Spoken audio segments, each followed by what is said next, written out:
여러분 안녕하십니까. 조르첸훈 게세란입니다. 2021년 7월 4일 카라연합TV 방송을 시작하겠습니다.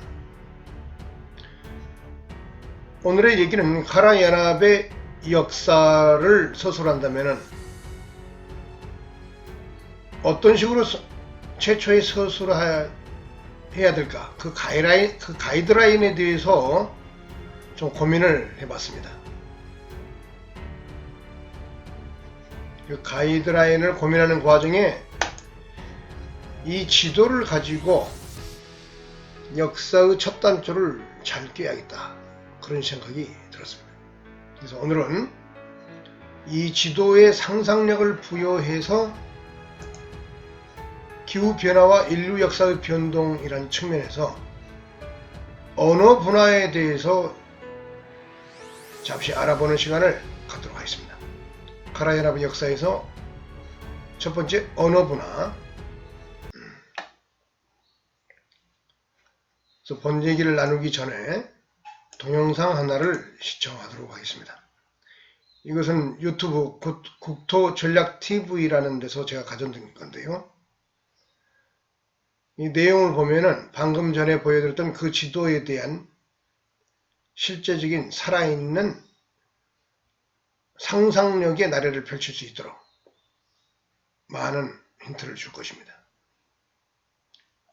해수면이 큰 폭으로 올라가게 될 경우에는 중국 대륙 대부분이 잠기게 되는 상황이 연출되고 있는데요. 해수면이 50m 수준으로 올라가게 되면 상하이, 칭다오, 텐진, 베이징 등 대도시들은 전부 잠기게 됩니다. 반면 오래된 역사도시인 시안, 충칭 등의 내륙도시들은 잠기지 않게 되는데요. 해수면이 50m까지 올라올 경우 중국 해안도시에 몰려있던 인구가 다시금 과거의 당나라의 수도가 있던 시안 등의 내륙 역사도시로 인구가 집중될 것으로 보입니다. 중국의 절반이 물에 잠기는 상황에 반해서 한반도 대부분의 지역은 비교적 안전한 상황입니다. 자, 이 내용은요,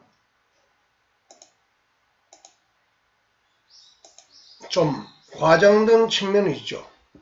기후 온난화와 관련돼서 해수면 상승이 동아시아의 기후 환경 변화에 어떤 영향을 미칠 것인가를, 미래의 그림을 얘기하는 내용인데요. 여기서는 50cm 수면 상승을 전제로 얘기하고 있습니다. 저는 이제 이 동영상을 왜 가져왔느냐, 이 동영상의 내용을 보면은 이렇게, 여기가 산동반도고 오늘의 중원 지역인데요. 그 지역이 이렇게 점점 바닷물이 들어오면서 이렇게 산동반도의 일부분이 섬 2개만 남고 전부 바닷물로 잠기는 이런 현상이 보이지 않습니까? 홍산 시기에는, 요하 문명 중에 마지막 시기인 홍산 문명 시기의 문화 시기에는 바로 이와 비슷한 환경 속에서 동아시아인들이 살고 있었습니다. 여기 섬이 2개가 보이는데, 앞서 보이던 이 지도에도 여기 보면 섬이 2개가 보입니다. 이게 산동반도의 약간 고지대는 이렇게 홍산 문화 시기에, 이게 홍산 문화 시기의 동아시아의 모습입니다. 사실은 산동반도는 2개의 섬만 있고 나머지는 전부 바다로 돼 있었다, 이런 거죠. 바로 이 홍산 문화 시기에 인류가 남방으로부터 북방으로 계속 팽창해서 이동해온 이후에 2단계를 맞으면은 동아시아가 상당히 지역적으로 군데군데 고립적 성격의 환경에 처했다는 것을 알 수가 있습니다. 일본 열도는 당연히 섬으로 오늘날도 고립되어 있지만 현재는 육지로 다 연결되어 있는 한반도와 만주가 마치 섬처럼 이렇게 넓은 바다처럼, 오늘날의 요하지요. 요하가 바닷물로 잠겨 있어 가지고, 그리고 연해주의 내륙이 큰 호수처럼 보입니다. 그리고 연해주가 섬처럼 이렇게 고립되어 있고요. 한반도 남부와 만주가 하나의 또 섬처럼 고립되어 있습니다. 그리고 나머지 북쪽은 대륙으로 연결되어 있고요. 그리고 중국의 중원 지역이 대부분 늪과 바다로 덮여 있습니다. 이러한 환경 속에서 BC 6000년에서 BC 3000년 사이가 홍산문화 시기인데, 그 시기에는 이 3000년간의 이 고립 과정 속에서 자기 나름의 언어가, 기층 언어가 형성됐을 거다 이거죠. 여기는 아이누어가 형성됐고, 제가 보기에는 여기에 있는 이 호수를 경계로 하는 이 지역은 퉁구스의 바탕이 되는 지역이라고 저는 보고 있습니다. 퉁구스. 여기는 당연히 오늘날 한국어의 바탕이 되는 지역이고요. 그러니까 한국어가 고리보적 성격을 갖게 되는 이유가 이 환경적인 역사적 배경과 밀접한 관련이 있잖아. 한국어를 혹자는 알타이어족에 집어넣으려는 과거의 학자들의 시도가 있었지만, 현재는 알타이 제어 중에서도 한국어는 독특하게 고리보에 들어간다. 일본어도 고리보에 들어간다. 이렇게 평가하고 있습니다. 즉 한국어가 일본어가 고리보적인 성격, 알타이 제어적 성격도 있긴 하지만은 그보다는 고리보적 성격이 있는 이유가 바로 이 홍산문화 시기 BC 6000년에서 BC 3000년 사이에 있었던 이 지구적 환경이 만들어내는 결과가 아닌가, 그렇게 저는 보고 있습니다. 여기는 투르크의 지역이라고 봐야 되고요. 그 당시에 이 북쪽은 투르크 지역, 이게 또 이쪽 부분은 몽골 지역, 이쪽은 남방 성조가 있는 남방 티베트 장족 지역이라고 볼 수 있을 것입니다. 이렇게 고립된 상태에서 서로 교통통신이 그렇게 속도감 있게 발달된 시기도 아니었던 원시 사회였기 때문에 오늘날 언어의 기초가 되는 기층 언어가 이 홍산 시기 지도에서 보이는 이 고립적 성격의 지구적 환경에 의해서 본격화됐다. 저는 그렇게 보고 있습니다.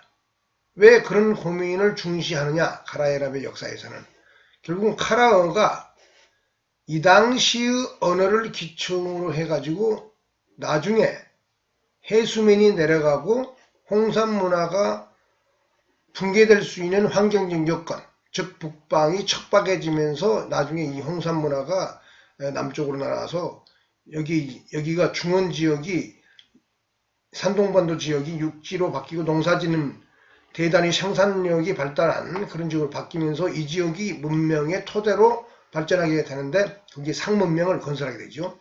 그리고 홍산 문화가 일부가 이쪽에 와서 주르첸 문명을 형성하게 됩니다.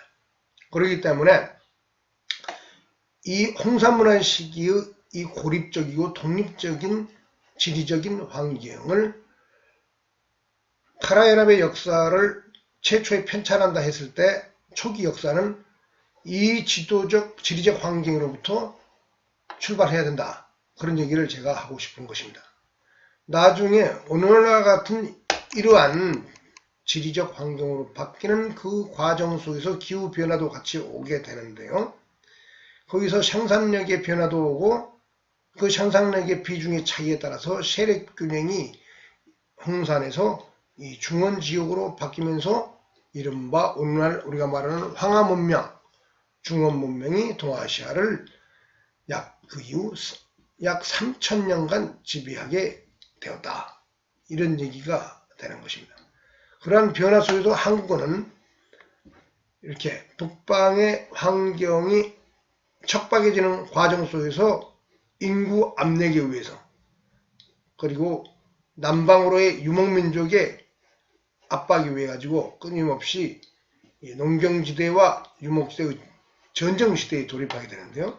그 과정에서 방금 전에 보여드렸던 이 고립된 환경 속에서의 이 한국어의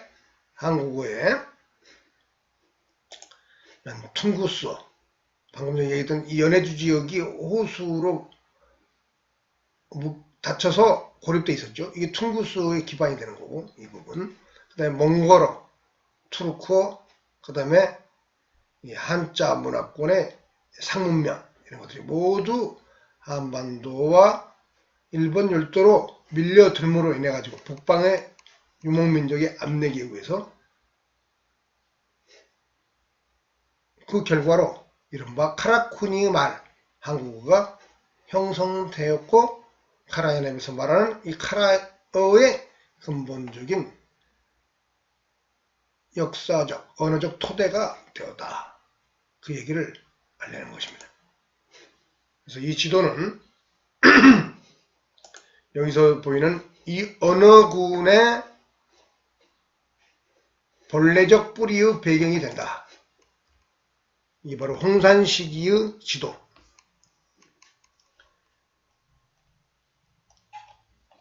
시기적으로는 그것이 바로 여기에 해당하는 겁니다. BC 6000년에서 BC 3000년. 현재로부터는 8000년에서 BP 5000년. 지금으로부터 5000년 전. 그런데 여기 보면 이 5000년이라는 것이 중요한 포인트입니다. 이 5000년 시기에 BC, 지금으로부터 5000년 시기에 인류 문명이 동서를 막론하고 모두 역사시대로 전개에 들어가고 청동기와 국가의 출현, 전쟁의 시대에 돌입하게 되는데, 동아시아도 이 홍산 문화가 마지막으로 붕괴하는 시기가 지금으로부터 5000년 전이 되겠습니다. BC 3000년 전이 되는 것이죠.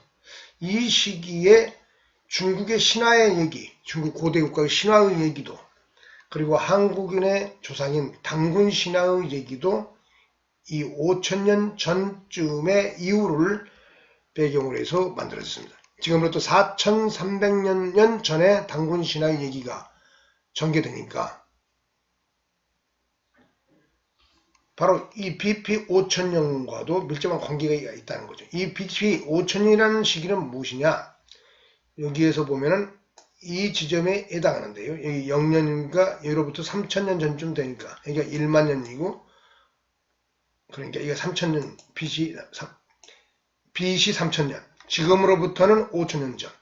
이 이후가, 여기로부터 이 이후가 역사시대가 본격화된 것입니다. 그 기점이 이 3000년 전, 지금으로부터 5000년 전이 되는 것입니다.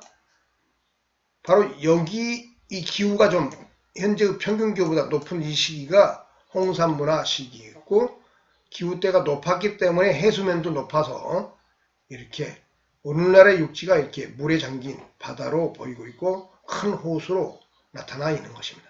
이게 바로 이 홍산 시기의 지도인 것입니다. 그래서 이 당시의 언어의 분류의 배경도, 오늘날의 그 언어의 분류 배경도 이 지리적 환경과 밀접한 관계가 있다. 이런 얘기를 말씀드리고 있는 것입니다. 동아시아 문명은 지금부터 5000년 전 홍산 문화의 붕괴로부터 본격화되었다. 그리고 그 이후에 이 바다와 호수로 갈렸던 지역들이 육지로 바뀌면서 여기서 보이는 이 언어군들이 본격적으로 투쟁하면서 섞이는 과정 속에서 카라어, 오늘날의 한국어와 일본어도 만들어지는 근본적인 배경이 되었다. 이런 얘기를 해드렸습니다. 그래서 카라얀나부 역사의 초기의 역사 언어적 측면은 이 지도로부터 상상력을 발휘해서 서술해야 된다. 이런 얘기를 하고 싶습니다. 이상으로 홍산 시기의 지리적 환경이 고대 동아시아의 언어군의 중요한 분기점이며 토대를 제공했다는 얘기를 하고 오늘의 얘기를 마치도록 하겠습니다. 이상으로 경청해 주셔서 대단히 감사합니다. 저는 조르첸훈 게스란이었습니다. 감사합니다.